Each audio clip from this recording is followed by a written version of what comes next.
Coming in at number 2, one of my all-time, probably my favorite animated series ever, we have Star Wars: The Clone Wars. And I know I just said everything about telling a story in the past and how it doesn't really work unless you are following characters that we don't know, and Star Wars: The Clone Wars is all about characters that we do know. However, it was just a brilliant show. This is one of the few properties where I felt like this is a war. There was tacticians, there was strategies, taking planets, separatists fighting the Republic, battle lines drawn everywhere. You know, there were some episodes that got into goofy, cheesy, kids show kind of stuff, but honestly, anyone that loves Star Wars could love it. Like, to me, it wasn't like just a kids TV show. It was mature, it had depth to it. Ahsoka Tano, fantastic character for it, so much that they made her real life. Just all the different storylines that they went in. One of the most crazy episodes, and probably one of my favorite, but also like one of the ones that like it just stirs up emotions, is The Lawless. That's the episode right after Darth Maul gets the Darksaber and he kills Obi-Wan's love, Duchess Satine of Mandalore,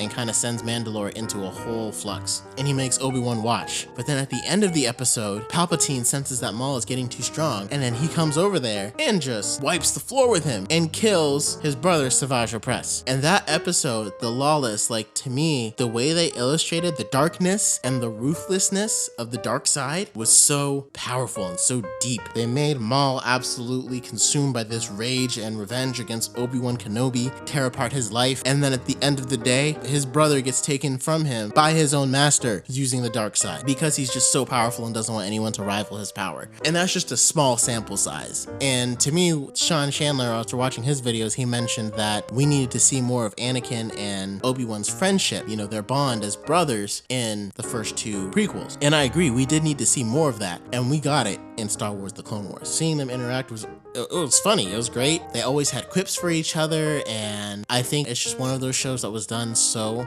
incredibly well. I see why it went on for so long. And like I said, there's some things you can do with animation that you just can't do with live action, so in a way it almost like cheated because it had the advantage of animation, but still, amazing, incredible, highly recommend watching to anybody, and that's what I have as number 2.